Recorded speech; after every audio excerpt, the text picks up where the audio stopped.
Tātad šodienas pirmais seminārs būs par tēmu, kas un kā vada mūsu dzīvi.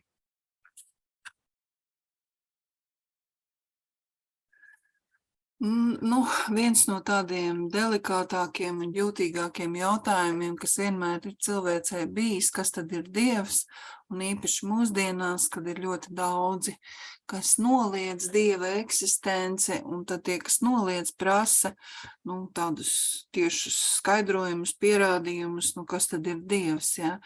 Bet patiesībā ne reliģija, ne ezotērika, ne zinātne, nekas nespējas cilvēkam dot tādus tiešus taustāmus pierādījumus par visumu dievišķo izcelsmi, jo ja mēs skatāmies uz to, ko zinātnieki ir atklājuši, ja, tad arī šie atklājumi ar katru gadu nāk klāt. Ja, tad, pieņemsim, ir atklājumi, kas, nav tā, ka ir kaut kādi atklājumi, kuri nemainās. Ja, visu laiku zinātne atklāja kaut ko vairāk.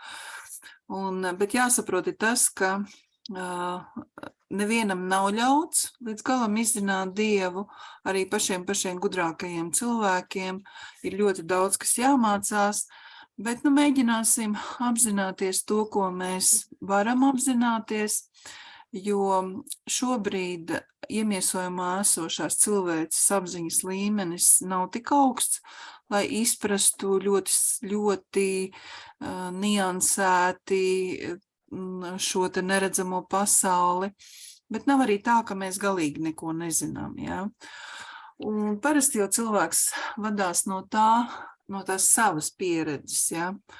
Un es nezinu, kā ir ar jums, bet es varu teikt par sevi, ja, ka es patiešām esmu jutusi un jūtu, ka es neesmu viena visumā un ka ir kaut kas augstāks, daudz augstāks par mani, daudz varenāks par mani, un es domāju, ka arī, ja ne visi, tad daļa no jums arī ir jutuši šo mistisko pieredzi. Kas ir tas, ko mēs jūtam? Patiesībā mēs jūtam enerģiju, jo visums ir piesātināts ar enerģiju. Un šī enerģija nav tā, ka viņi ir tikai kaut kādā vienā punktā, šī enerģija ir pilnīgi visur. Ja? Enerģija ir katrā augā, katrā cilvēkā, katrā lietā, kura mums varbūt liekas nedzīve, ja? Bet īstenībā arī tur ir enerģija. Tātad viss tas, ko mēs saucam par pasauli, tā ir dievišķā enerģija, kas vibrē dažādās frekvencēs. Tieši tāpat, kā mēs zinām, kā radio darbojās un skan dažādās frekvencēs, tā arī šī dievišķā enerģija skan dažādās frekvencēs. Bet tas interesantākais ir tas, ka katrā cilvēkā arī ir paslēpta tieši tā pati enerģija, kas ir kosmosā, tikai mini izmēros, ja? Bet pilnīgi visa enerģija, kas ir kosmosā, tā ir arī cilvēkā. Padomāsim par to enerģiju, kuru jūs varbūt esat, nevis varbūt, bet noteikti esat jūtuši, teiksim, tagad ir ziemas laiks, un varbūt jūs esat aizgājuši uz teātri un gardrobē nododat savu mēteli, un notiek kontakts starp jums un gardrobistu, kas paņem šo te mēteli, ja? Es esmu to vairāk kārtīgi piedzīvojis, kad ļoti stipras dzirksteles iesit pa rokām, pat tā ļoti stipri, pat sāpīgi iesit, ja. Lūk, tā ir arī enerģija, elektrība mūsos, kuru ikdienā mēs tā nemaz neapzināmies, ka mūsos ir šī te enerģija, ja. Tāpat mēs zinām, mūsos ir siltuma enerģija, ka īpaši sievietes var labi sasildīt nosaluši cilvēku, ja, un labāk kā jau kas cits, ja, sievietes miesa siltā, un ja mēs runājam par pievilkšanās spēku, ja, mēs zinām, ir magnētiskais pievilkšanās spēks, tad kā tas izpaužās, teiksim, jūs arī pievilkāties šim semināram, neviens jūs nespieda piedalīties šajā seminārā, jūs izdarījāt izvēli, ka jūs šo vakaru stundu veltīsiet šim semināram, lūk, tā ir tā pievilkšanās enerģija, ja. Un mēs visi kopā, ne tikai cilvēki, bet viss radītais, gan daba, gan arī lietas, vārds sakot, visi kopā mēs veidojam tā saucamo dieva ķermeni. Latviešu valodā, jā, tiek lietot šis te jēdziens dievs, bet dažiem cilvēkiem nepatīk šis jēdziens, man arī kādreiz nepatika šis jēdziens, un es mēģināju tā kā kaut ko citu vietā atrast, bet sapratu, ka man nav jāmeklē nekas cits, ir vienkārši jāpieņem tas, kas jau ir izdomāts latviešu valodā. Kaut kam ir ieslēgts mikrofons, es lūkšu izslēgt mikrofonu, ja, jo skaņa nāk virsū.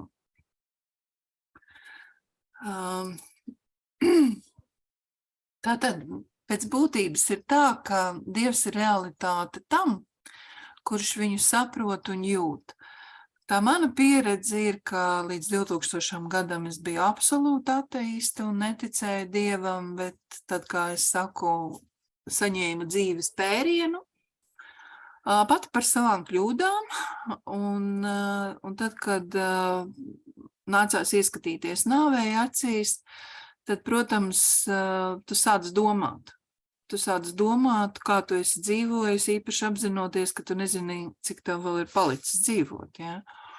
Un tas arī bija tas pirmais solis no manas puses, ka man radās šis jautājums, kas ir Dievs un vai vispār viņš pastāv, ja? Es izslēgšu pašlaik prezentāciju, jo kaut kas nav izslēdzis mikrofonu. Es tūlīt izslēgšu no savas puses.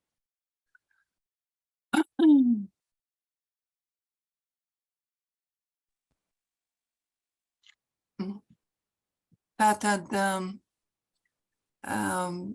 pats svarīgākais ir saprast, ka mēs visi kopā veidojam šo dievu formu un ka viss esošais, pilnīgi viss, gan skudriņas, gan čūskas, gan nilzirgi, gan ūdens, gan vējš, gan viss tas kopā veido dieva formu, dievu, un galvenais ir jāsaprot, ka Dievs nav kaut kur uz mākoņu maliņas, ka viņš nav ārpus mums, ka īstenībā visa dzīve ir vienots veselums un ka mēs visi esam savstarpēji saistīti un cits citu ietekmējam.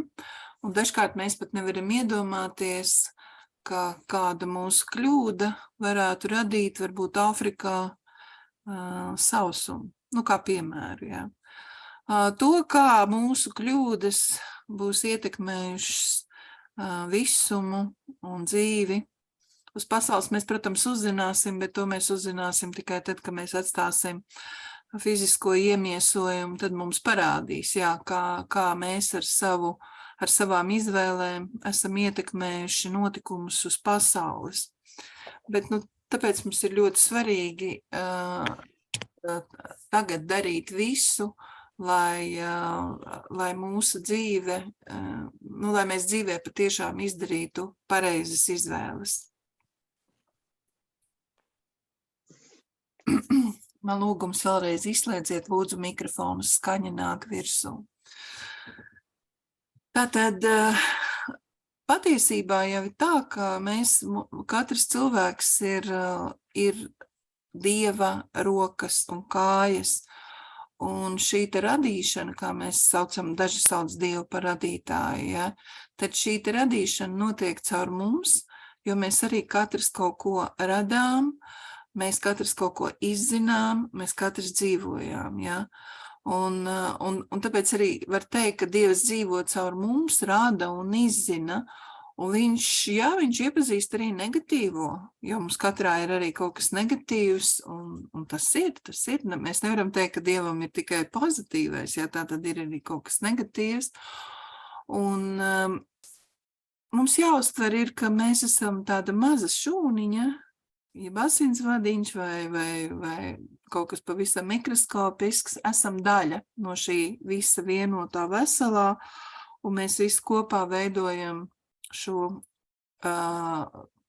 Dieva ķermeni, ja tā var teikt, ja vienoto veselumu. Un mēs visi esam savā starpā saistīti, mēs visi esam saistīti ar augstāko saprātu, ar Dievu, vienalga, kā mēs to nosaucam. Un runājot par pierādījumiem, jo, kā jau es teicu, it kā cilvēki grib šos pierādījumus, ka Dievs tiešām eksistē, jo mēs tā esam pieraduši, kad, ja pamato, kad, lūk, tas ir balstoties uz zinātniskiem pierādījumiem, ja mēs bieži arī balstamies uz savām sajūtām, uz saviem maņu orgāniem, ja, tad mēs tā kā uzticamies tam, ja mēs to redzam, jūtam, ja, tad mēs tam uzticamies. Bet patiesībā Dieva eksistence ir tikai un vienīgi mūsu ticības jautājums. Vai nu tu tici, ka Dievs ir, vai nu tu netici, ka Dievs ir. Es to ļoti labi apzinos tieši caur savu piemēru. Tad, kad es neticēju, līdz 2000 gadam es neticēju, ka tāds Dievs ir. Es viņu nejūtu, nezināju, ka viņš ir. Var sakot, man nebija nekādu pierādījumu, nekādu notikumu, kur es varētu pateikt, ka Dievs tā kā bija ar manīm. Ja? Tāpēc, ka es viņu pēc tam tikai domājot, es sapratu, ka Dievs ir ar manīm bijis. Ja? Bet tad, tajā brīdī, kad es neticēju, tad man arī likās, ka nekas arī tāds nav. Ja? Bet tad, kad es sāku ticēt un sāku vērot pasauli, savu dzīvi, apkārt notiekošo, tad es nespēju vien brīnīties, cik daudz dažādus pierādījumus piedzīvoju, lai tiešām varētu pati priekš sevis pateikt, jā, Dievs tiešām ir. Un šobrīd es varu teikt, ka mani neviens nepārliecinās, ka Dieva nav, kaut arī man neviens nav rādījis nekādus zinātniskos pierādījumus, ka Dievs ir, bet tieši viss tas, ko es esmu piedzīvojis laikā no 2000. gadi, tātad 22 gadi ir pagājuši, ja, kopš tā laika, tad šo 22 gadu laikā ir tik daudz, kas piedzīvots, ka šobrīd man neviens nepārliecinās par to, ka Dieva nav.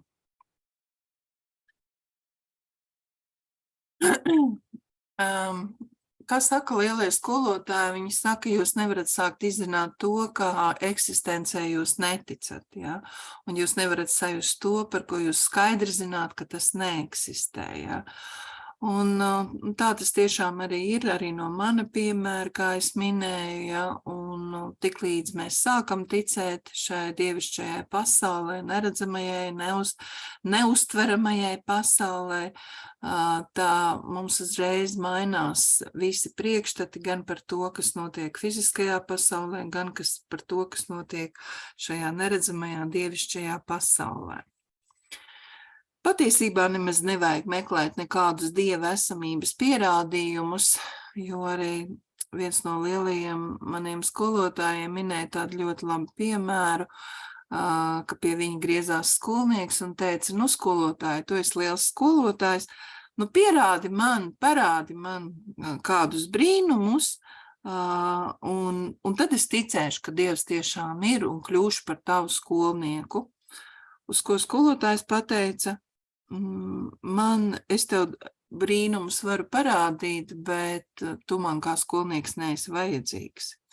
Un te ir tas moments, ka, ja tu pats nespēji tam ticēt, ja tu gribi tikai ticēt tad, ja tev kāds to pierāda, tādi skolnieki Dievam nemaz nav vajadzīgi, ja. Un tāpēc arī tas ir tāds ceļš pie Dieva, tas nav tāds ārpusē ceļš, tas ir ceļš mūsu sirdīs, un patiešām Dievs parūpēsies par to, lai katrs, kas vēlas iet šo te ceļu, lai arī saņemtu tiešu pieeju dievišķajai pasaulē. Un tas parasti notiek caur mistisko pieredzi. Es esmu daudz piedzīvojis mistisko pieredzi šo 22 gadu laikā, īpaši sevis izzināšanas harmonizēšanas parkā, kur es attīstu, bet ne tikai, arī savās mājās un arī citās vietās, ja, tā kā, un zinu arī, ka domātāji, kas mācās sakrāt tautskolā, ir vairāki piedzīvojuši mistisko pieredzi, ja, un tas ir ļoti liels pārdzīvojums, bet tādā pozitīvā nozīmē pārdzīvojums, kad tev ir šis iespēja piedzīvot šo te brīnumu, ka tu sajūti, ka tiešām eksistē kaut kas augstāks un tiešām eksistē ar visiem pierādījumiem, jā. Nu, un kas tad ir tas, kas ir augstāks par mums, kā es teicu, augstākais saprāts? Tad augstāki par mums apziņas līmenī ir augstākie spēki. Nākamajā seminārā es vairāk runāšu par augstākajiem spēkiem. Šodien es tā tikai nedaudz jūs iepazīstināšu. Un mēs īstenībā lietojam šo terminu augstākie spēki diezgan sen un daudz, bet man liekas, ka daudz nav aizdomājušies par to, kas tad tie augstākie spēki tādi ir, ja.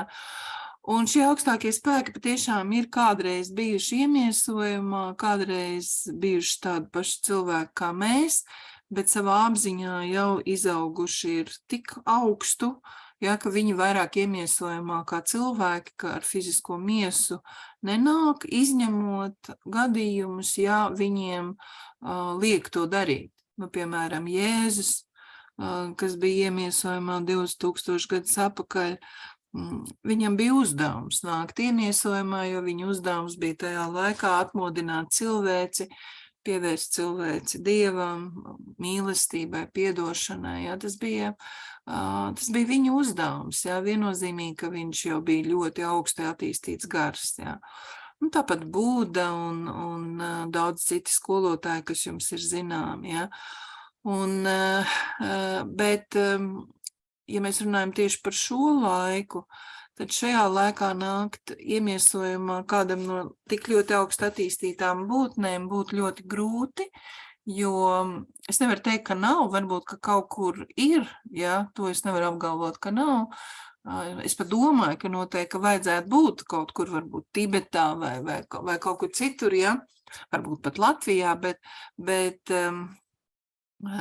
katrā ziņā šobrīd uz Zemes, planētas Zeme ir tik ļoti zemas vibrācijas, ka viņi, pat ja nonāktu iemiesojumā, viņi nespētu tās zemās vibrācijas izturēt, tāpēc viņi cenšas cilvēcei palīdzēt, atrodoties šajā neredzamajā pasaulē, un tā varbūtība jākanot šiem pašiem lielākajiem skolotājiem, kāds varētu būt šajā brīdī iemiesojumā, es domāju, ka ir ļoti zemi, jā. Bet tajā pašā laikā, jā, arī augstākajiem spēkiem ir hierarhija, par ko es nākamajā nodarbībā vairāk tā kā pastāstīšu, jā, un uz šīs hierarhijas pakāpieniem ir eņģeļi.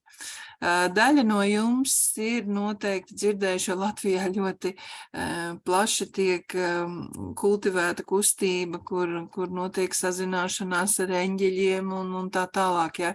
Es ļoti, ļoti apšaubu, ka šī saziņa notiek ar eņģeļiem, tāpēc, ka eņģeļi ir patiešām jau augstas apziņas būtnes, un ar viņām sazināties var tikai ļoti augstas apziņas cilvēki iemiesojumā.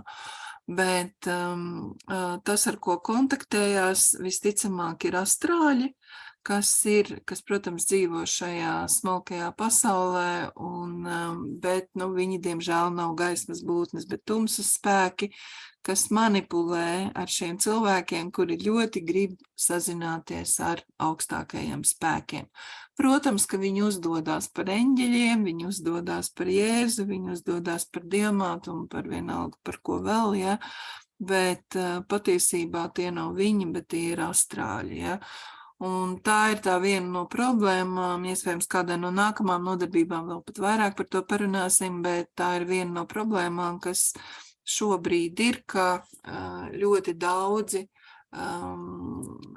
Latvijā un ne tikai Latvijā mēģina izmantot šo te, Latvijā to sauc par channelingu, laikam tā viņu sauc, kādreiz to sauc par spiritismu, ja? Tā ir saziņa ar šiem augstākajiem spēkiem. Es uzreiz varu pateikt, un arī citās nodarbībās to uzsvēršu, ja? To nedrīkst darīt. Tas ir šie cilvēki, kas to dara, pakļauj sevi briesmām un pavelk līdzi vēl citus cilvēkus, kas noskatās un arī sāk vēl tur čenelingot. Un, protams, es neapšaubu par to, ka viņi dzird balsis un tā tālāk, bet tie nav augstākie spēki. Ja? Tie ir astrāļi, kas vienkārši izmanto šos te muļķīšus, kas nezina šīs te svarīgās lietas un pakļauj sevi briesmām, pakļauj savas ģimenes briesmām. Ja? Tā kā ņemiet vērā, jā, kad ar augstākie spēki uzrunā tikai ļoti augsti attīstītas dvēseles. Protams, tad rodas jautājums, bet kas tad ir augstākais saprāts? Un augstākais saprāts īstenībā ir Dievs mūsos, ir mācības, kur to sauc par augstāko es. Arī psiholoģijā īstenībā Jungs ir nosaucis šo te augstāko es, ja. Es, kad mācījos psiholoģijas, es beigusi psihologus, tad es īstenībā šo tēmu neuztvēru. Man bija sarežģīta tajā laikā izprast, ko Jungs ar to grib pateikt, ja. Es gan tajā laikā jau biju sākusi iet garīgās izaugsmes ceļu, bet es šīs lietas vēl neizpratu, un arī psiholoģija man nespēja to izskaidrot tā, lai es to saprastu. Es tikai tagad pēdējos gadus beidzot saprotu, kas ir augstākais saprāts, kas ir augstākais es. Un varbūt rodās tas jautājums, jā, vai augstākais es ir katrā no mums, un es tiešām varu teikt, jā, augstākais es ir katrā no mums. Bet, citi to sauc par dievišķo dzirksti, kas ir katrā no mums, jā.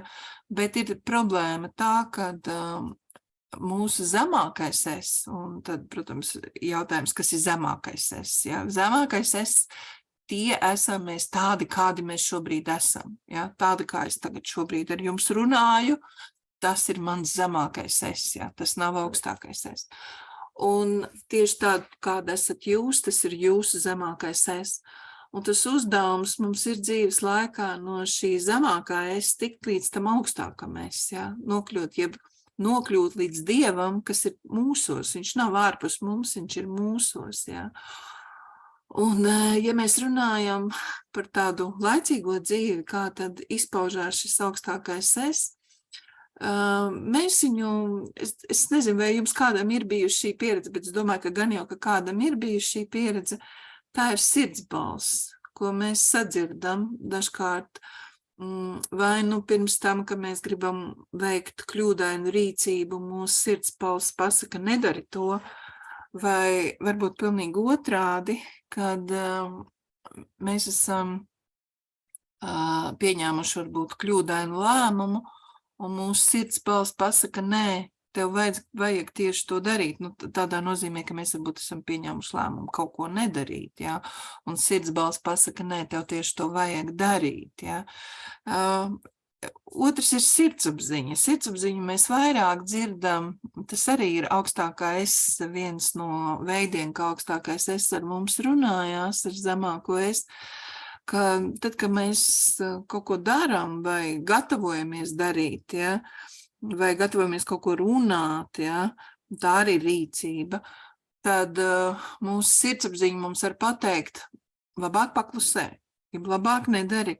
Jeb, ja tu tā rīkosies, var notikt slikti vai kaut ko, pavisam īsi kaut ko pasaku, mēs saprotam, ka tā mūsu izvēle, nav pareiza, ja.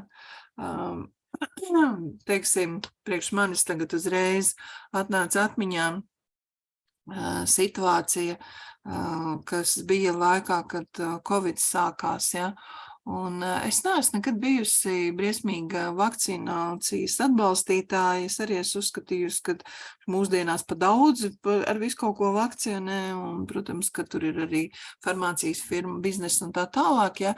Bet tajā brīdī, kad Covid sāka plosīt savu, kā saka, gājienu, un viņš tikko parādījās, un bija maz informācijas par viņu, tā man sirdsbalss uzreiz pateica, tas ir bīstams. Jā, tas ir bīstams, un tad vēl nekādas vakcīnas arī nebija, un es skaidri zināju, kad Covid ir kaut kas ļoti nopietnas, jā, kad ir jāuzmanās, nezinot, kas pēc tam viss sekos. Jā. Un, un tāpēc es arī sagatavoju uzreiz jau, var teikt, pandēmijas sākumā semināru pa Covid, kas šajā brīdī jau vairs nav aktuāli, jo var teikt, ka mēs esam šo posmu izdzīvojuši, ja? Bet, jā, es atceros, kā sirdsbalss man uzreiz pateica, jā, sirdsbalss ļoti labi zina, ko tu domā par jebkuru jautājumu, tā skaitā vakcinācija, bet uzreiz man pateica, nē, Elvita, Covid ir ļoti nopietnas, te nebūs nekādi joki, tas nav kaut kāds parasts vīrusiņš, jā. Nu, lūk, tālāk ir tāds jēdziens kā klātbūtne. Es pati personīgi šo jēdzienu izdzirdēju no sava bērna, kad tagad jau man bērni ir pieauguši, bet kad mans bērns bija, viņš varēja iet kaut kādās, pamatskolā, jā, ne vairāk, neatceros vairs kurā klasē, bet pamatskolā. Un mums bija vienkārši notikums, ka mums pazuda suns. Vēlāk es sapratu, ka to suni nozaga, bet mums pazuda suns. Un mēs to suni meklējām, un tas bija arī ziemā.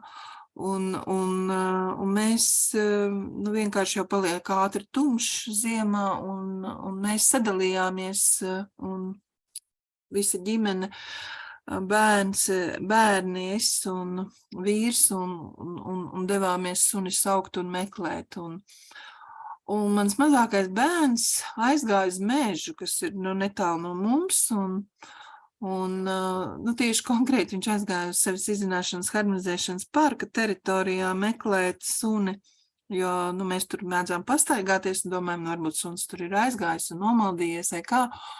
Un viņš aizgāja tur, un mēs ar vīru katrs uz citu pusi, un tā. Un tad es bērnam prasīju, es saku, bet tev nebija bail tumsā naktī iet pa mežu?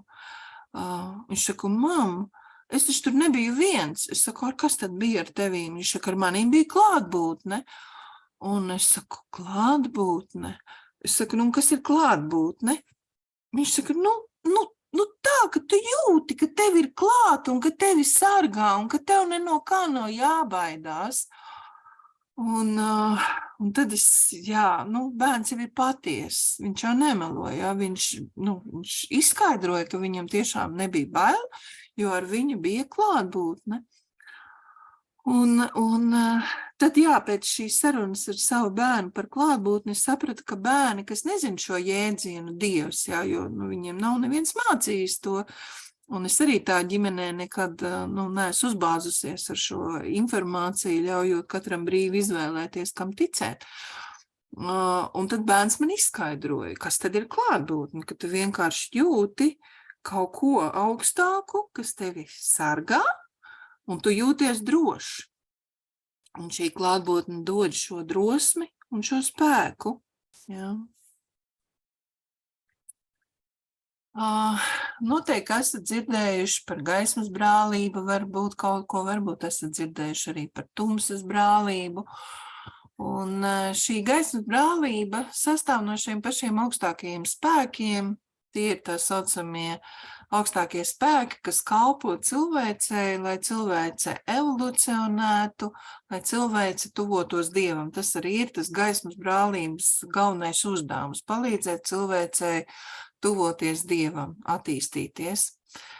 Bet, protams, rodas jautājums, kas tad ir tumsas brālība, jā, jo tāda arī izrādās eksistē, un viņa arī eksistē šajā neredzamajā pasaulē.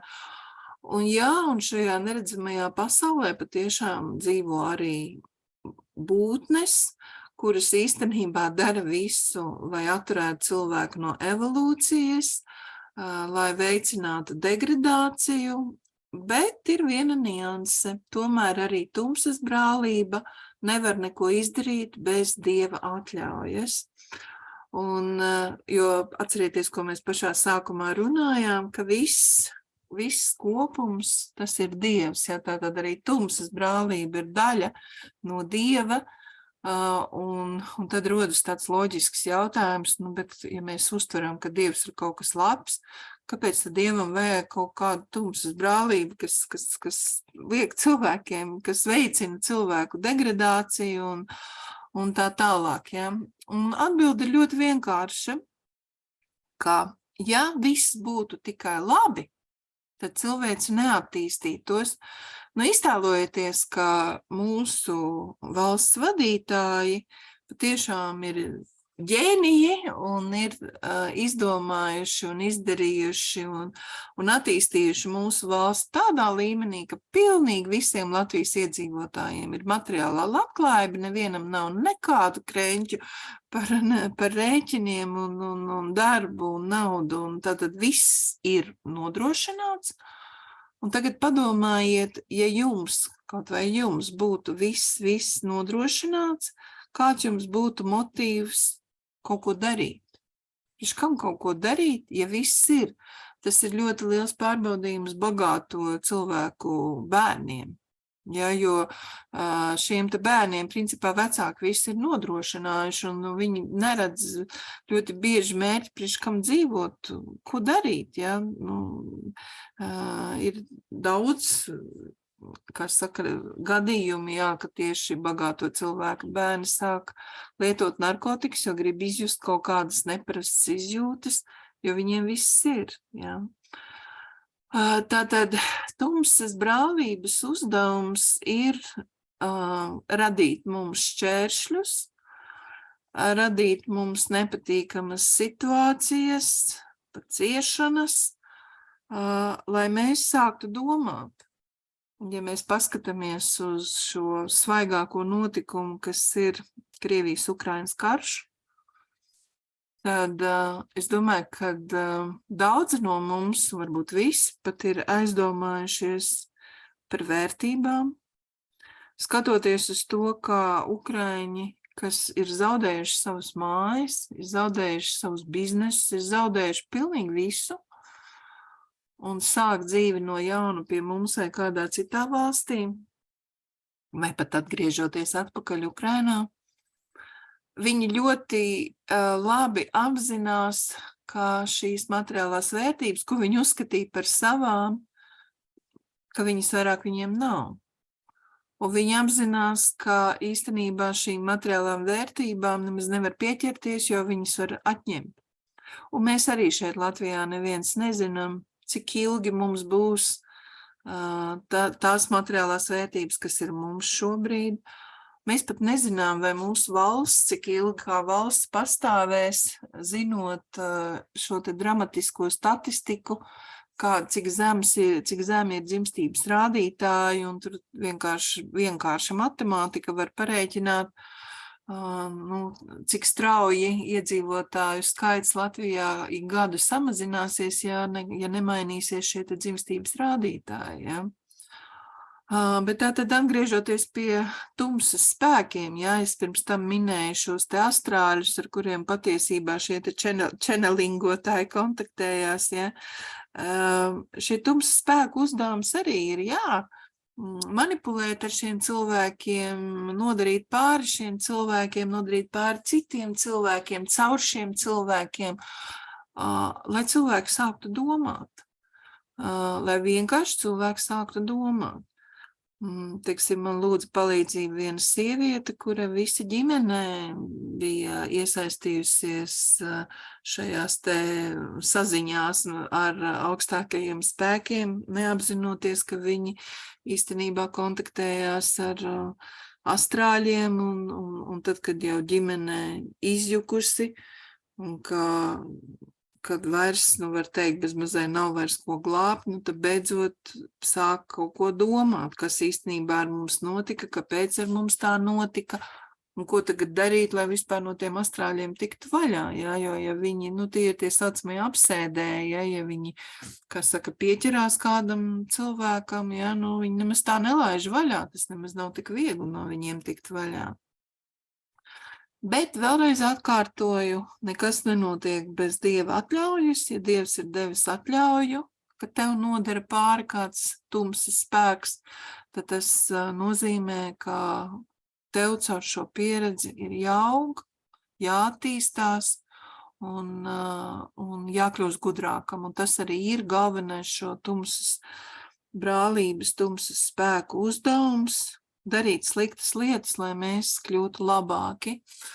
Un es domāju, arī tagad kaut vai tā pati Putina politika un viss tas, kas ir noticis, tik daudz cilvēki ir gājuši bojā un ciešanas un spīdzināšanas, un kas tik tur tai Ukrainā nav bijis. Nu, ļoti daudz ir aizdomājušies par to, kā tas varēja 21. gadsimtā notika. Likās, ka mēs taču vispār cilvēci esam tagad tik gudri un tādi, un redziet, kas īstenībā mūsos sēž iekšā, ja.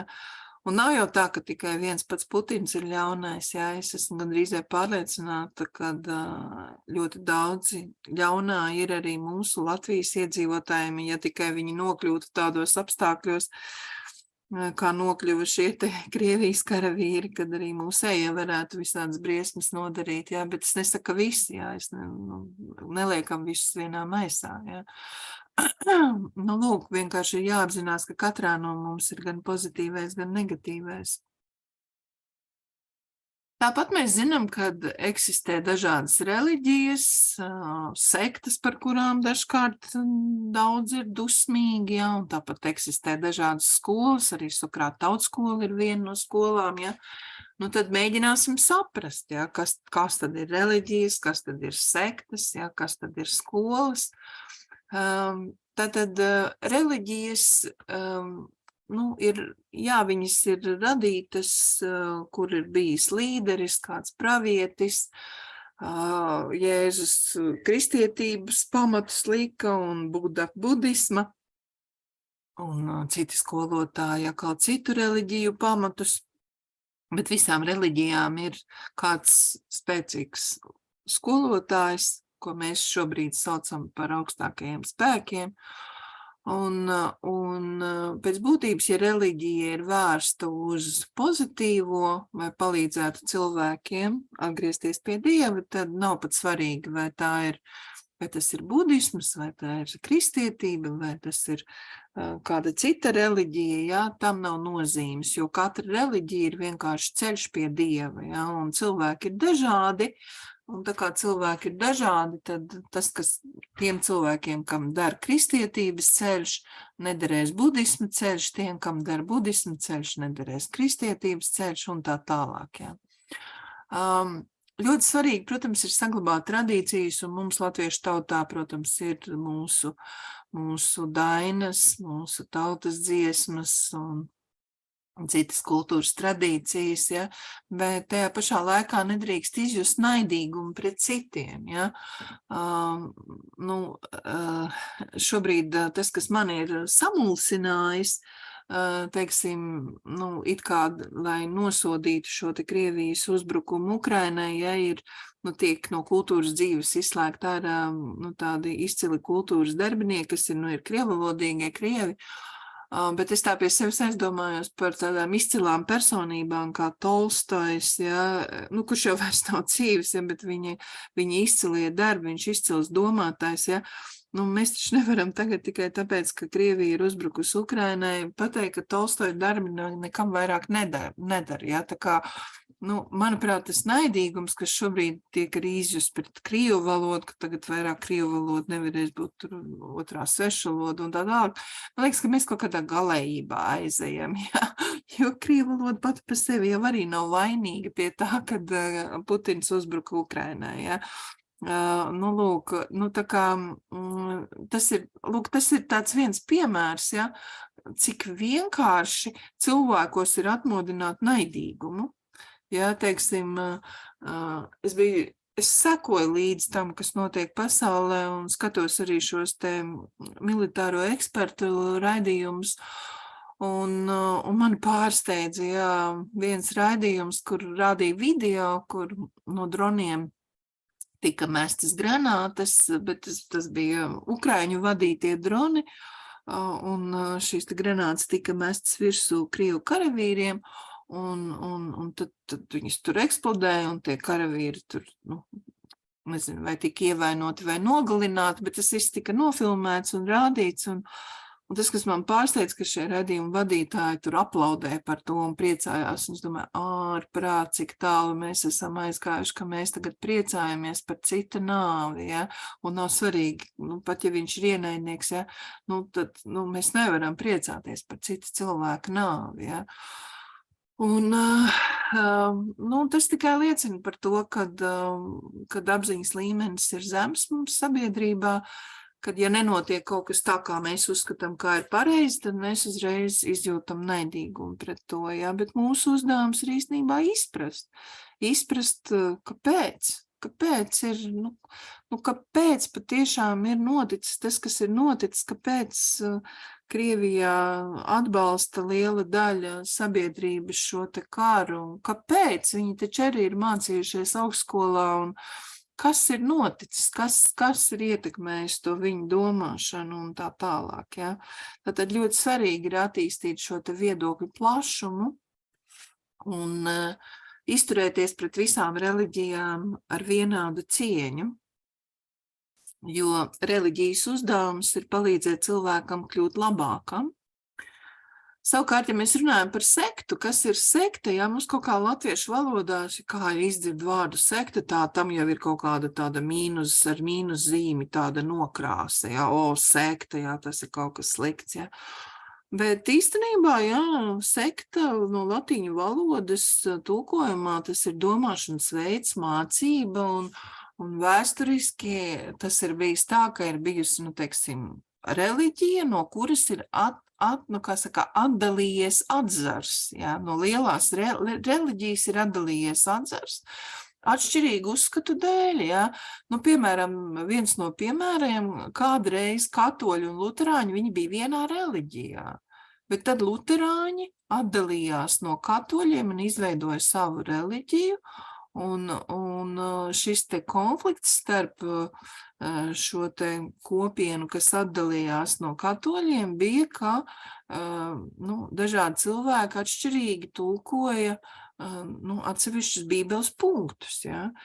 Un es domāju, ka es arī, es vēl neesmu līdz galām, bet tuvojos beigām, esmu tiešām beidzot izlasījusi bībeli, gan veco darību, gan jauno, un es arī pa vairākiem punktiem, es izlasu un es viņus saprotu savādāk nekā es dzirdu, kā viņus skaidro kaut kādi kristieši, bet es pat negatavojos tur nestrīdēties neko, jo, kā es varu zināt, vai viņam ir taisnība, vai man ir taisnība, vienkārši es ar savu apziņas līmeni tos punktus saprotu savādāk, jā.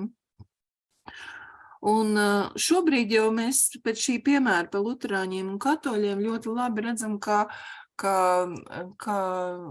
šobrīd luterāņi katoļiem arī, man liekas, diezgan labi sadzīvo, ka vairāk nav tur nekāda naidīguma, bet bija laiks, kad starp viņiem arī bija naidīgums, jo katoļi bija dusmīgi, ka luterāņi atdalījās, un varbūt pat tagad pa tiem punktiem bībelē, varbūt es tā nezinu konkrēti, ja, vai viņi vēl strīdās vai nestrīdās, ja.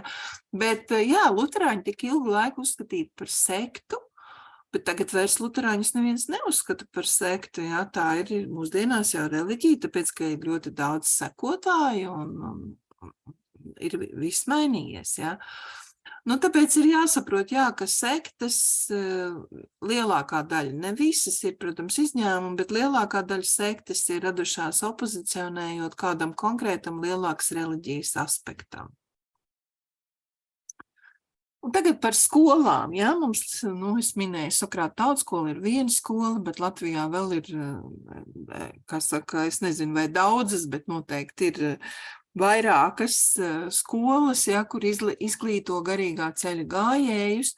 Tad, kad bija Platons dzīves, jā, tad bija Platona akadēmija, un cik man zināms, manuprāt, ka tur mācījās 20 gadus, bet varbūt pat ilgāk, jā, bet tur mācījās ļoti ilgus gadus, apgūstot šo te filozofiju, matemātiku, dabas zinātnes, ja, un risināja dažādi šos te kosmoloģijas problēmas, ja, un, protams, attīstīja šīs te diskusiju prasmes, ja, mēs zinām šie te Sokrata dialogi, ja, tas ir diskusiju prasmes, ja. Un mūsdienās, diemžēl, arī ir skolas, bet es domāju, ka arī agrāk noteikti kaut kas tāds ir bijis, bet varbūt ne gluži skolas, tas varbūt vairāk ir mūsdienām. mūsdienās māca skolās melno maģiju, ja, un tās ir aizliegtās garīgās prakses, jo, faktiski tie, kas šajās skolās mācās, viņi tiek novesti no ceļa, bet viņi ir pilnīgi pārliecināti šie cilvēki, ka viņi iet gaismas ceļu un ka viņi kontaktējās ar gaismas skolotājiem, ja, tad es vēlreiz atkārtoju, ka jebkāds mēģinājums sazināties ar augstākiem spēkiem ir bīstams. Ja? No savas pieredzes var teikt, ka tad, kad augstākie spēki gribēs, tad, kad viņi gribēs, viņi jūs uzrunās. Un viņi jūs uzrunās nevis tad, kad jūs to gaidīsiet un būsiet sagatavojušies, sakiet man kaut ko, ja? Atbildiet uz manu jautājumu. Nē, viņi to tad nedara. Viņi to izdara tad, kad tu vispār negaidi. Tas ir pārsteigums parasti. Jā. Man tāda pieredze ir bijusi. Nav daudz, tās ir bijušas, nezinu, uz vienas rokas pirkstiem izskaitāmas reizes, bet ir bijušas, jā, un visas tās reizes ir bijušas negaidītas. Negaidītas, ka tu neesi sagatavojies tam, jā. Tad rodas, protams, jautājums par elli. Ja? Kādreiz kristietībā ļoti piesauca šo te vārdu. Man liekas, ka mūsdienās kristietība varbūt izvairās tik ļoti šo vārdu piesaukt, jo cilvēki, arī tad tieši tā kā netic Dievam, tā arī netic ellei. Bet svarīgi ir izprast, jā, kas tad īstenībā ir elle. Un, ja mēs runājam par fizisko pasauli, jā, tas, ko mēs redzam, jūtam, tad tās ir tās ciešanas. Tie, kas piedzīvo ļoti lielas ciešanas, es varētu teikt, ka Ukraiņu tauta, tie, kas piedzīvo šo te karu, viņi iziet cauri ellei. Bet viņi iziet cauri šai ellei uz zemes virsmas, būdami dzīvi cilvēki. Ja? Bet tā ir elle zemes virsū. Bet arī šajā neredzamajā pasaulē ir elle, un tai arī iziet cauri gars pēc fiziskā ķermeņa nāves, un atkarībā no tā, cik gars ir pieļāvis kļūdas, atrasdamies iemiesojumā, tad no tā ir atkarīgs, cik viņš ilgu laiku pavadīs šajā te ellē, jeb to sauc arī kristietībā par šķīstītavu. Un kā tas notiek? Tas notiek, ka cilvēkam parāda visas viņa kļūdas, pēdējā, pēc nāves tas notiek, ja? Tad viņam parāda visas viņa kļūdas, un arī parāda, kā šīs kļūdas ir ietekmējušas citu cilvēku likteņus, ja? Un arī to, kas notiek pasaulē un tā tālāk. Ja? Un tad, kad tu ieraugi to ķēdīti, ka tava kļūda ir izraisījusi tādas lielas sekas nepatīkamas, ja? Tad ticiet man, tas ir milzīgs pārdzīvojums, tāpēc arī to sauc par elli. Bet jā, es vienu lietu atcerējos, es teicu, ka šai šķīstītavai cauri iziet pēc nāves, bet īstenībā cilvēks redz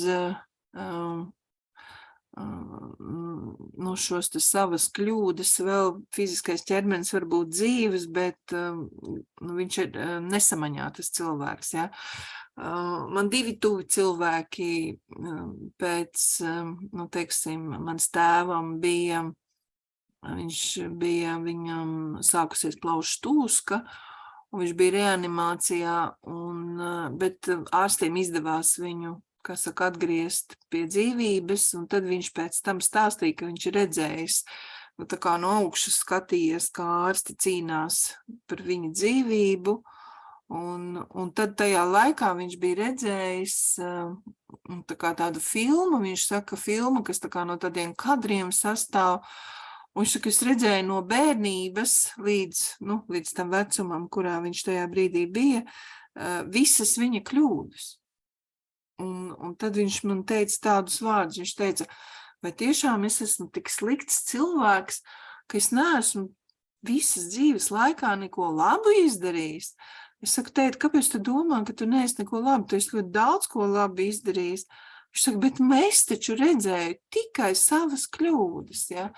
Tā kā viņš jau bija, tā laikā, kad ārsts cīnījās par viņa dzīvību, viņš bija bezsamaņā, bet faktiski viņa gars jau bija tai šķīstītavā un jau redzēja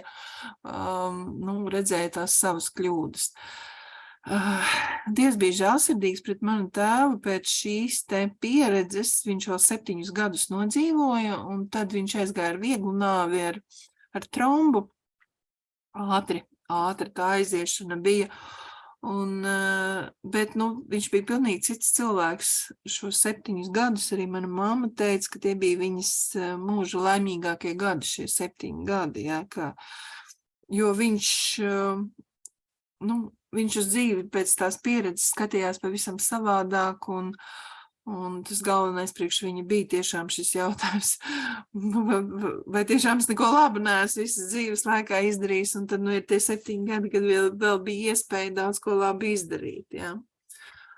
Un tad rodas šis jautājums, bet kad cilvēkam sāp visvairāk, jeb kad viņš cieš visvairāk, atrastamies fiziskajā pasaulē vai smalkajā pasaulē, tad īstenībā visvairāk sāp tad, kad viņš atrodas smalkajā pasaulē, jo tad viņš redz visu to ķēdi, ja, cēloņu seku sakarību ķēdi, un tas sagādā milzīgas ciešanas un pārdzīvojumus.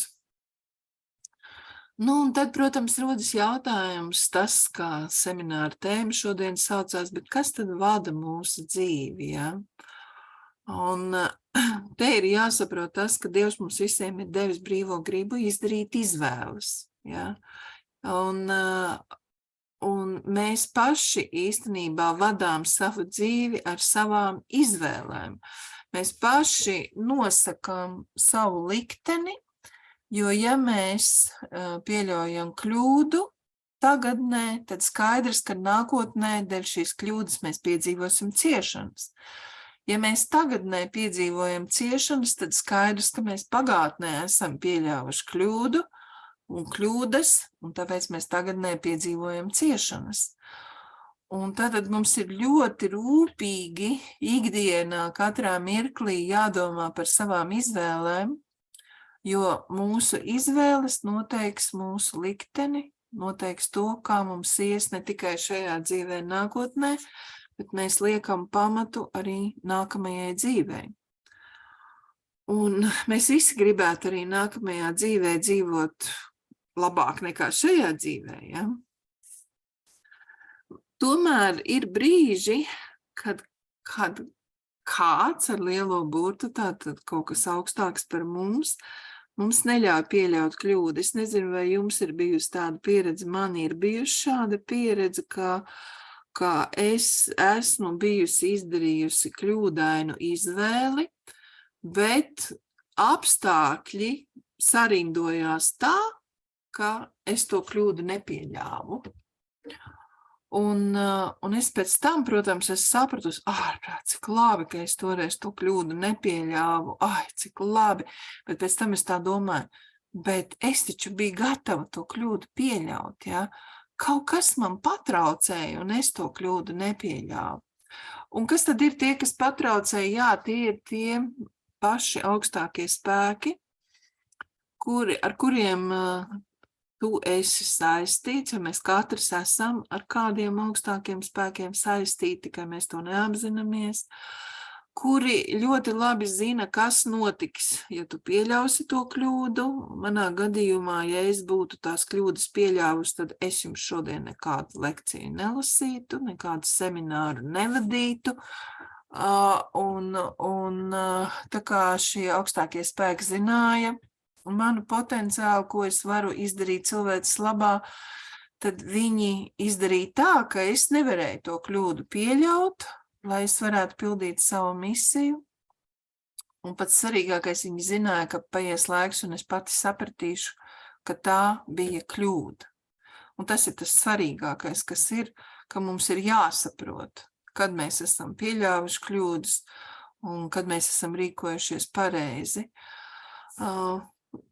es varu arī kļūdīties tagad to, ko teikšu, ja, bet pēc manas izpratnes, ja, kļūdīties neļauj tiem, kas mācību bija jau izpratuši iepriekšējās dzīvēs, bet šajā dzīvē nākuši iemiesojumā pildīt savu misiju, un te ir tas moments, ko es minēju, ka šajā laikā var iemiesoties tikai ar zemām vibrācijām, jo uz zemes ir ļoti zemes vibrācijas. Un lai cilvēks, kurš jau ir izpratis mācības, kurš jau ir apziņas līmenī kaut kur ticis jau iepriekšējās dzīvēs, lai viņš varētu iemiesoties, viņam ir jāuzņemās uz sevi svešu cilvēku karmu, jo citādi viņš nevar atnākt iemiesojumā.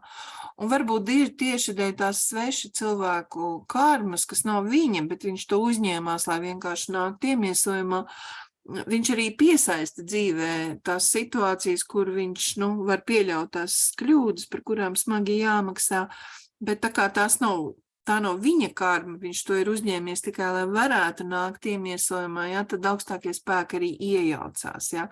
Šī ir mana hipotēze, ja, kā es to saprotu, ja, es neesmu to, ko es jums tagad izstāstīju, ja, es neesmu to nevienā no savu skolotāju mācībām izlasījis tādā tekstā, kā es jums to izstāstīju, bet, manā sirdī, pat cik man tieši šī pieredze ir bijusi, ja, ka es esmu atturēta no kļūdām, ja, tad, man, protams, bija šis lielais jautājums pašas augstākajām kā tas tā notika un kāpēc tas tā notika, kāpēc augstākie spēki, teiksim, mani atturēja no kļūdu pieļaušanas kaut kādu smagu, bet cits cilvēks neattur. Kur ir tā atšķirība? Kāpēc tā? Ja? Un tad tā saprati man arī nāca par to, ka iespējams augstākie spēki vienkārši zināja, ka man ir jāpild mana misija, un tāpēc viņi man arī pasargāja no šo kļūdu izdarīšanas.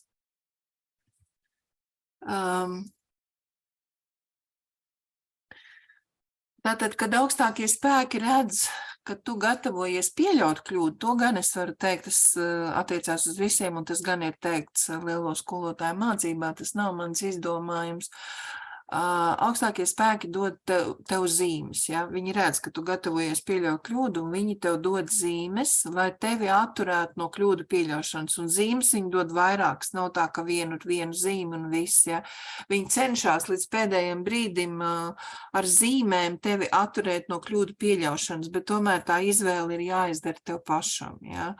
Un vai nu tu tās zīmes ņem vērā vai neņem vērā, ja? Bet tu tās zīmes redzi, vai tu tās zīmes izproti vai neizproti, tas ir atkal cits jautājums, bet redzēt, tu viņas redz.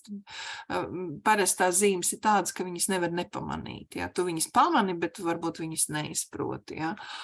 Un augstākie spēki, protams, var iejaukties situācijā, izmainot šo situāciju, kā jau es teicu, ka tu nevari pieļaut kļūdu, bet tas nav tā, ka viņi to dara vienmēr. Ja? Es saprotu, ka tie ir kaut kādi atsevišķi gadījumi, jo tas nenozīmē, ka es dzīvē neesmu pieļāvusi kļūdas. Es esmu pieļāvusi kļūdas, bet tās par tām kļūdām, par kurām es runāju, kur es tiešām izjūtu, ka mani kaut kas tā kā neļāva man kļūdīties. Ja? Tās kļūdas būtu bijušas ļoti smagas kļūdas. Ja? Un tāpēc jā. Tāpēc es pie tādiem secinājumiem esmu nonākusi. Un tā patiešām ir īpaša labvēlība, lai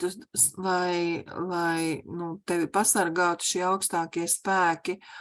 Un tāpēc es arī, kopš es esmu apzinājusies to, ka Dievs man ir ļoti daudz ko devis, patiešām ir ļoti daudz ko devis, ja. Kopš es to apzinājos, tad es sapratu, ka es nezinu, cik man ir Dievs atvēlējis šajā iemiesojumā dzīvot ilgi, bet es esmu sapratusi to, ka katra diena, katrs gads man ir jānodzīvo ar maksimāli pievienoto vērtību, maksimāli izdarot labu priekš cilvēks, to, ko es varu izdarīt priekš Dieva. Un ziniet, īstenībā man ir ļoti viegli dzīvot. Ja? Es saskaros arī ar daudz visādām problēmām, tāpat kā jūs ar visādiem trakiem rēķiniem un kā tur viņus apmaksāt un tā tālāk. Viss tāpat kā jums. bet man ir vieglāk, tāpēc, ka es zinu, ka tas ir pārbaudījums, tas ir jāpārvar, es zinu, ka to var pārvarēt, ja? Es zinu, kā var pārvarēt un tā tālāk, un, protams, ka es pārvaru, ja? Un līdz ar to man ir vieglāk, bet daudz cilvēku, kuriem nav šīs zināšanas, ja viņi krīt depresijā. Ja, un tā tālāk. Un tāpēc es arī saprotu, ka viens no maniem uzdevumiem ir dalīties ar tām zināšanām, ar to pieredzi, un tāpēc arī šis lekciju cikls ir sākts, un es pat nezinu, cik ilgi viņš ies, jo man teikt ir ļoti, ļoti daudz ko, un vienkārši solīt par solītim virzīsimies no semināra uz semināru, es, dalīšos ar tām savām zināšanām.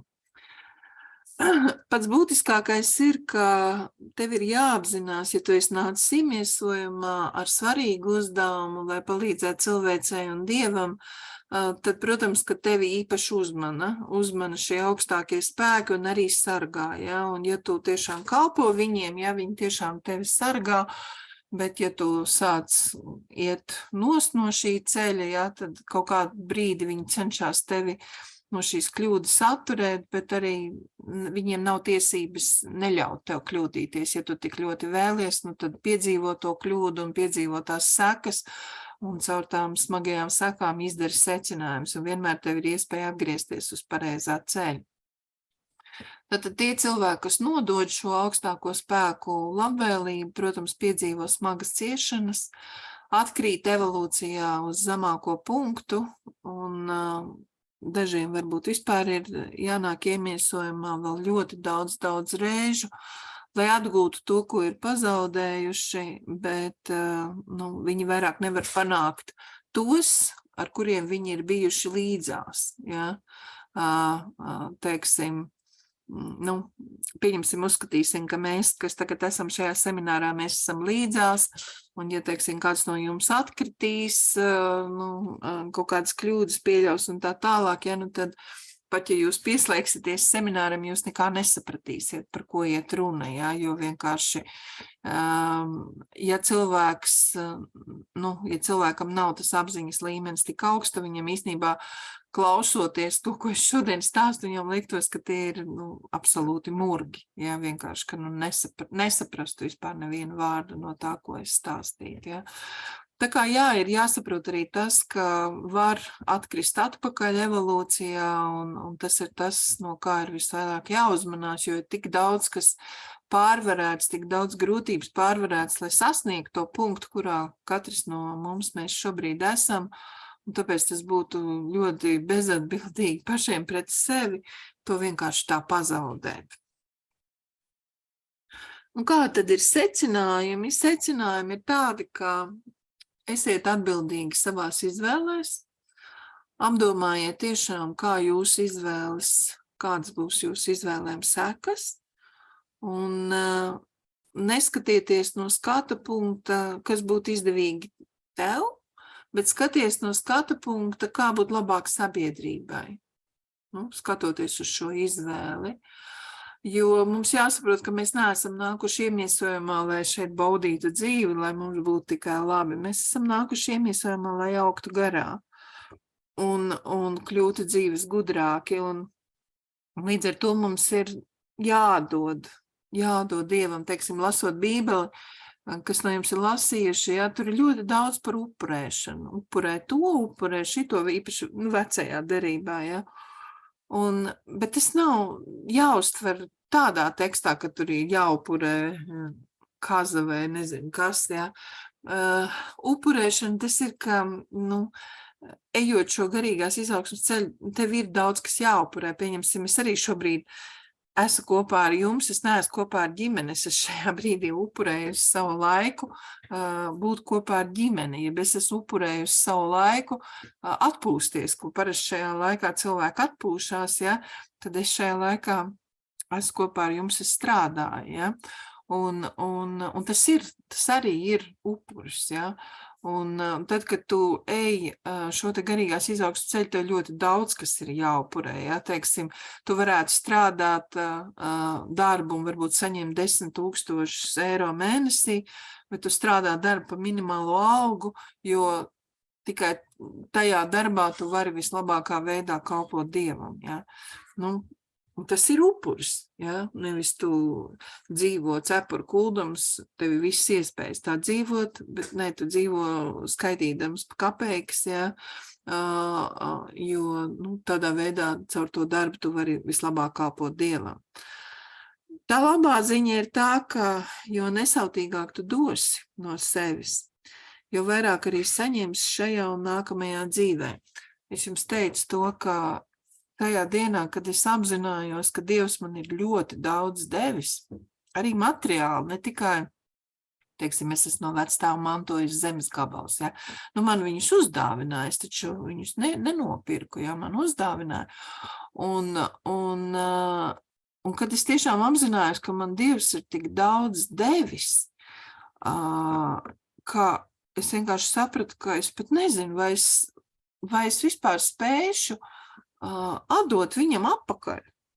Ja? Bet pats svarīgākais, kad manā sapratnē bija tieši tas, ka man ir jādod atpakaļ.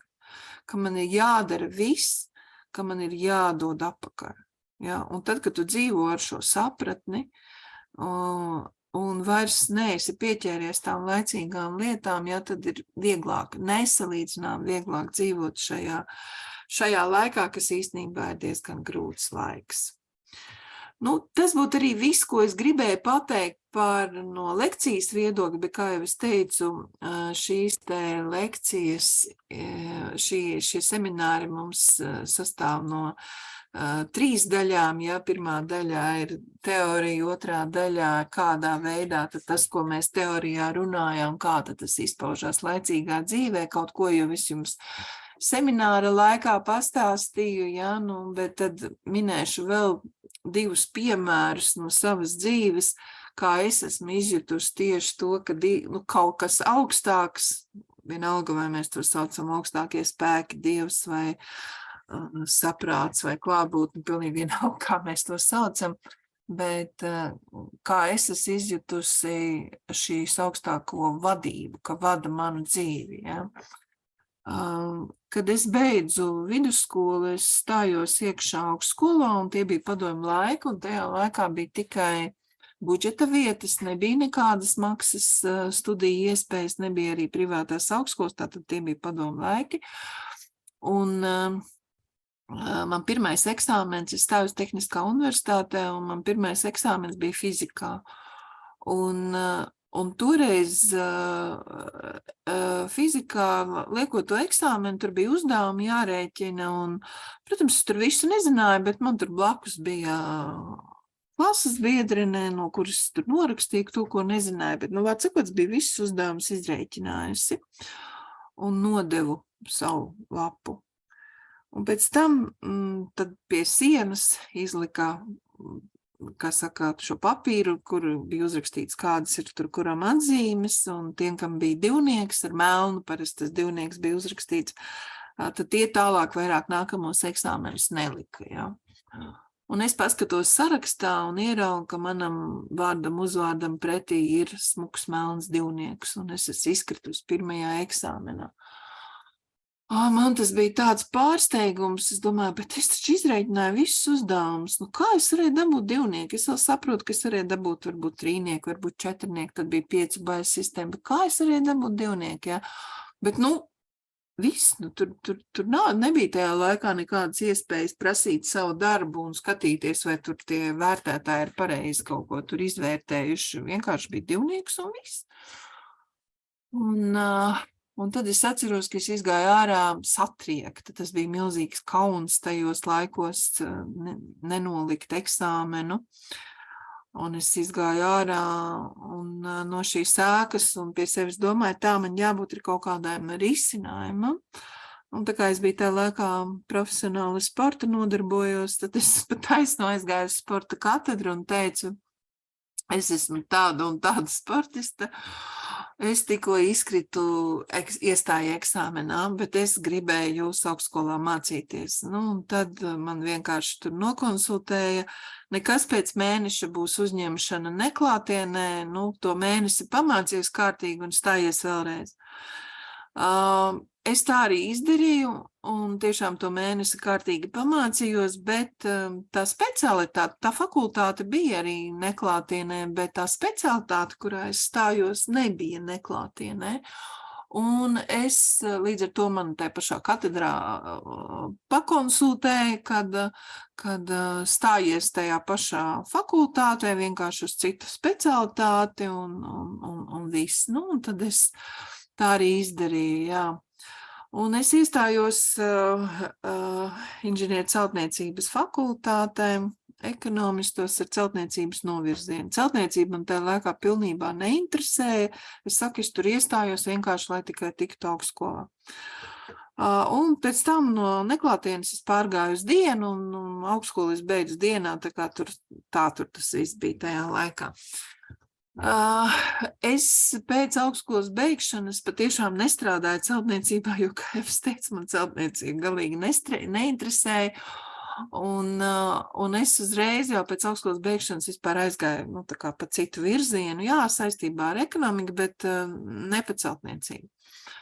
Un es visu, kā saka, gadus biju pārliecībā, ka tur tā viss notika, man vienkārši vajadzēja tajā augstskolā tikt un pabeigt un tā tālāk. Un es domāju, ka tas vienkārši tāds mazs pārpratums, ka es tur tai specialitātē nokļuvu. Un tagad,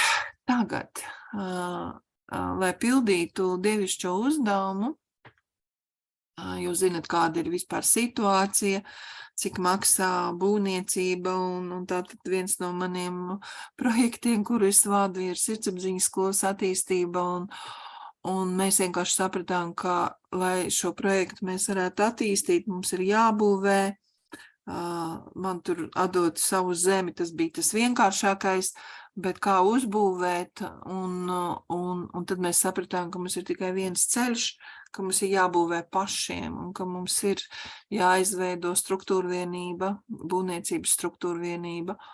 Un pēkšņi tajā brīdī es saprotu, ārprāts bija jāpaiet vairāk kā 30 gadiem, kopš es beidzu augstskolu. Cik es tagad jau vairs 85. laikam es beidzu, cik tad gadi ir pagājuši. Un bija jāpaiet tik daudz gadiem, lai es saprastu, kāpēc mani, tā kā es stājos augstskolā, izmet ārā pirmā eksāmenā, ja, ka tajā laikā jau šie augstākie spēki zināja, ka man būs vajadzīgas šīs zināšanas, ka man viņas būs vajadzīgas, bet ka es to tikai apzināšos 56 gadu vecumā. Ja?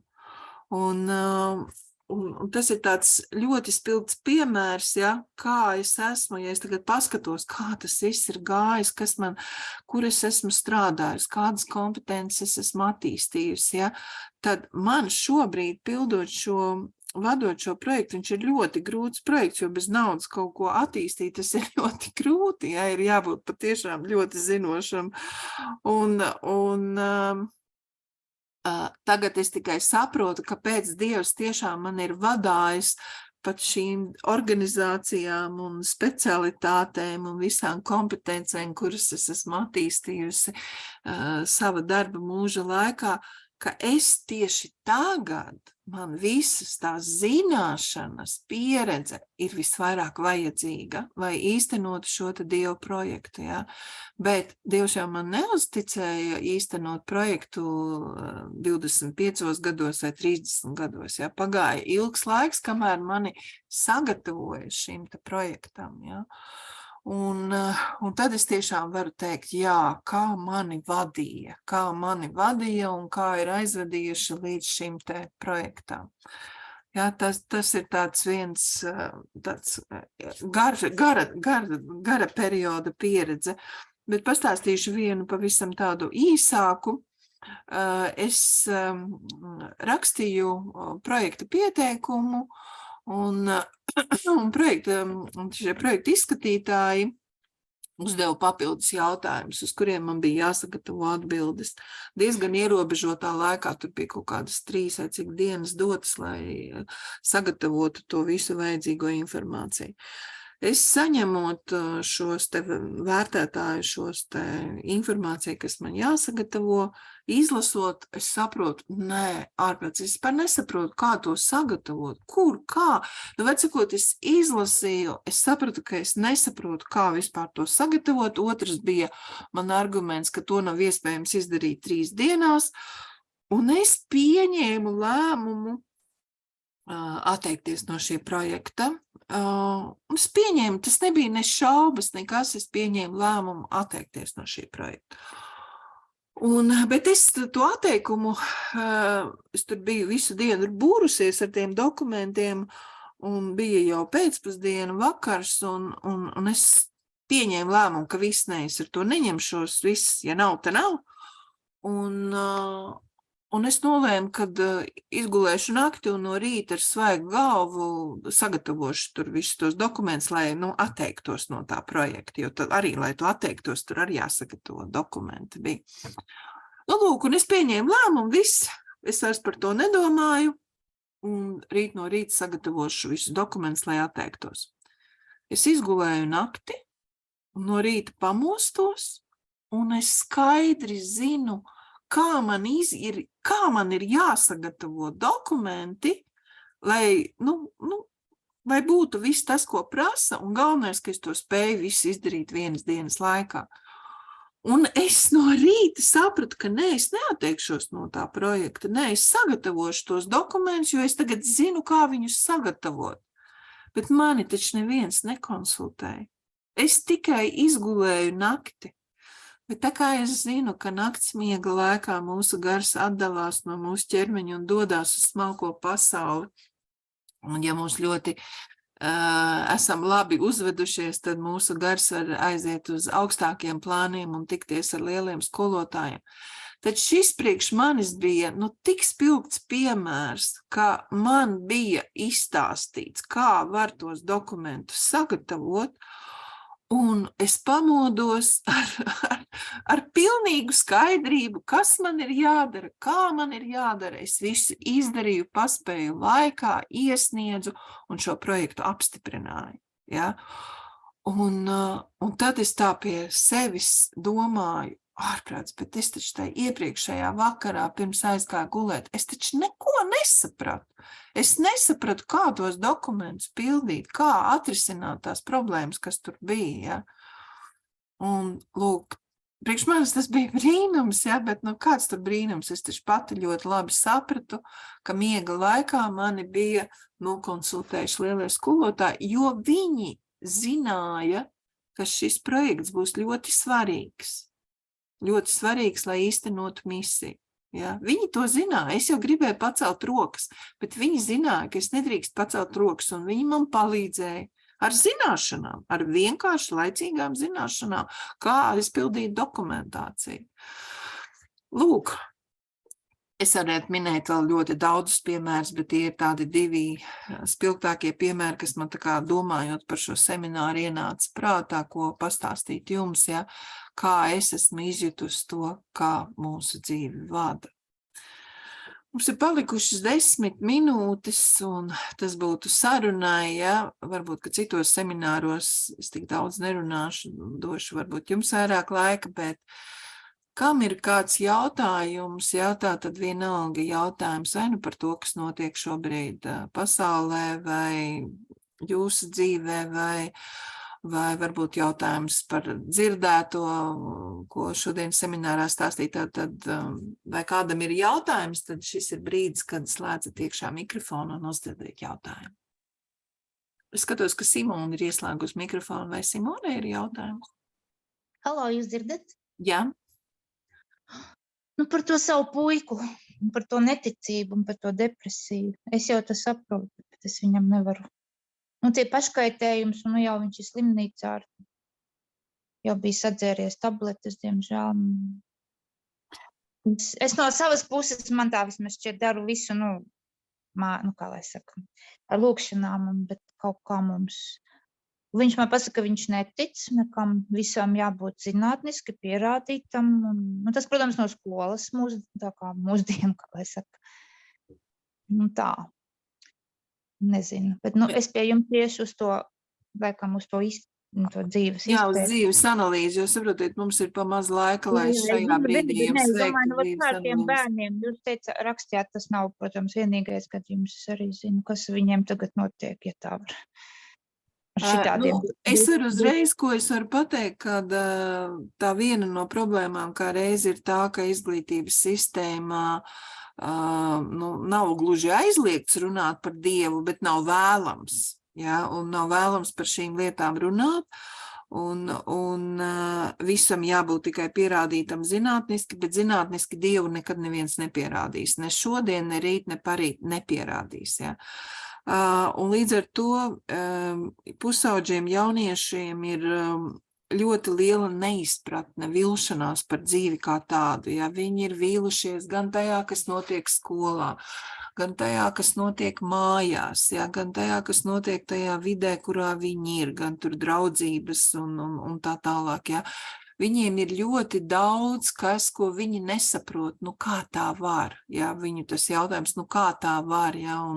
Un tad viņiem sākās kompleksi un pašsodīšana, ja? Jo tā sevis graizīšana un sev pāri darīšana, ja tā ir pašsodīšana, ja? Viņi jūtās vainīgi par to, ka viņiem nav kaut kas izdevies un tā tālāk un tā tālāk, ja?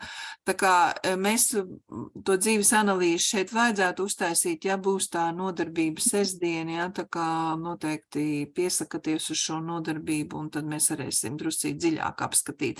Bet viennozīmīgi īsumā tā pavisam īsi varu pateikt, ka jūsu dēlam ir ļoti lielas bailes, mani nemīl, ļoti liela vainas izjūta, un viņš sevi soda par to. Jūs man jau rakstījāt, bet es tieši par to baili, ka man nemīl jau sen zinu un lasu, nu tā kā nevis lasu, bet pie sevis to atstrādu, nu, kā lai saka, ar lūkšanām, bet kaut kā šobrīd mēs esam vēl dziļāk. Jā, tāpēc es arī saku, šī tik īsā laikā es nespēšu jums palīdzēt. Ja sestdien lūdzu pieslēdzaties, bet vispār jums vajadzētu piedalīties Dvēseles miers programmā, kur ir 7 nodarbības, jo tur ir nianses, jāanalizē, bet piedalieties sestdien, varbūt, ka mēs daudz ko varēsim izdarīt sestdien.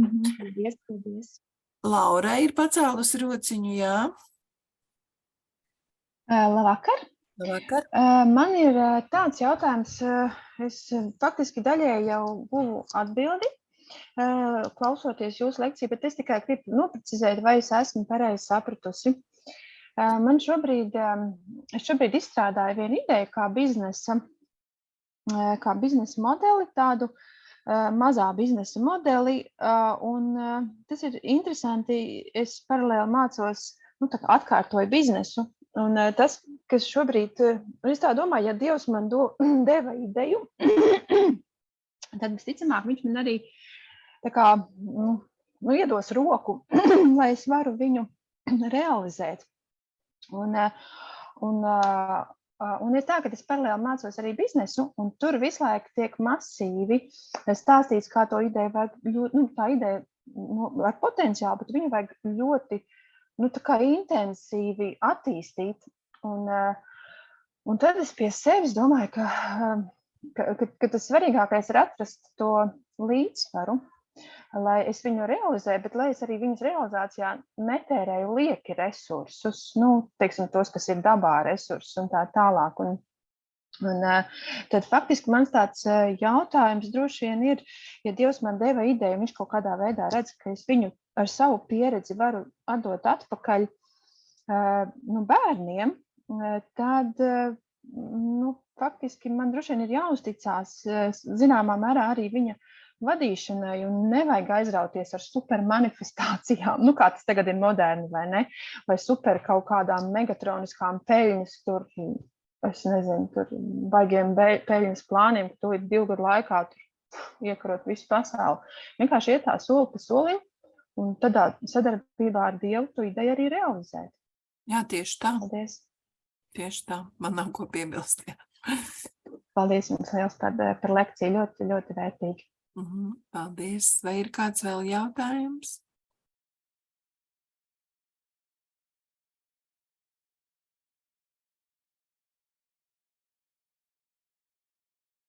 Anda grib jautāt kaut ko? Jā, sveicināti, labvakar. Man ir jautājums tāds arī, tā kā ļoti daudz, man liekas, dzirdēts par to, ka augstākie spēki mēģina ar mums komunicēt caur tiem skaitļiem, kas tur parādās 11, 11 vai varbūt arī kādi citi skaitļi, bet man liekas, ka tas 11, 11 ir vispopulārākais. Ko jūs par to sakat?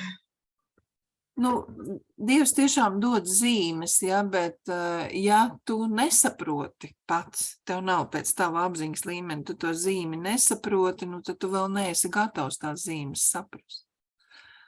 Jā, tā kā mēs neko mākslīgi izdarīt nevaram, jā, man reiz viens vīrietis zvanīja un saka, ka viņam skolotājs ir licis, lai viņš caur meditāciju atver īsto dievišķo mīlestību. Viņš saka, viņš mēģina visu laiku meditēt un atvērt to dievišķo mīlestību, bet viņam nekas nesanāk, vai es nevarot viņam izskaidrot, kā to darīt. Un es viņam saku, tu zini, tu mēģini šobrīd mākslīgu spēku radīt dievišķo mīlestību. Saku, dievišķā mīlestība nav mākslīga, viņa ir dabiska. Es saku, mācies, nevis vienkārši tikai meditē, bet sāc mācīties, izproti savas mācības. Tad es nācu iemiesojumā, lai mācītos, nevis tikai, lai meditētu un tā tālāk. Ja? Un tad viņš beidzot atzina, jā, viņš saka, tāpēc jau man nesanāk, ka es mākslīgi mēģinu izdarīt to, ko es neesmu sapratis. Ja. Nu tā kā es atbildēšu uz to, ka jā, šie augstākie spēki ar mums komunicē un mēs nesaprotam, ko viņi mums saka, tad vēl mēs neesam gatavi saprast. Ja. Bet parasti gan augstākie spēki, tā ka viņi tiešām komunicē, viņi ne caur 11, 11, tu dzirdi viņu balsis, ja. Bet es saku, tas ir tikai tie reti gadījumi, ja, nu, uz vienas rokas pirkstiem manā gadījumā tie ir bijuši, ka es esmu dzirdējusi, ja.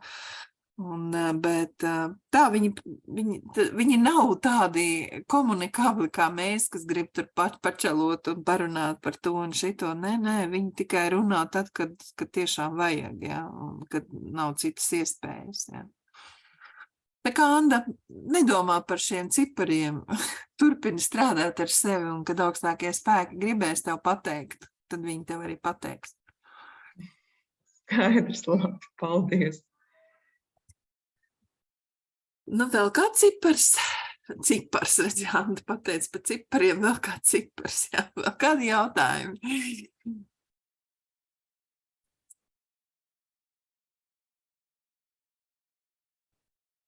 Šķiet, ka jautājumi nav, un laiks arī, redziet, iet uz pašām beigām.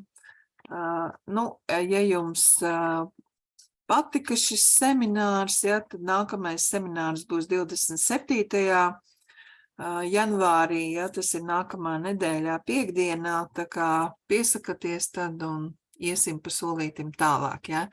Gan jau būs kāda reize, kad mēs varēsim vairāk parunāties, bet, nu jā, šis tomēr ir vairāk seminārs, mazāk atbalsta grupa šī nav, ja, tad tiem, kuri grib kaut kādas savas problēmiņas risināt, ja, tad piesakaties uz atbalsta grupām, un tuvākā atbalsta grupa jau ir šo sestdienu, ja, tā kā vēl varat paspēt pieteikties. Labi, lai jums jauks vakars un uz tikšanos ar tiem, kas gribēs turpināt šo ceļu ar manīm kopā, tad uz tikšanos nākamajā seminārā. Atā! Paldies, visu labu! Paldies, Atā! Paldies!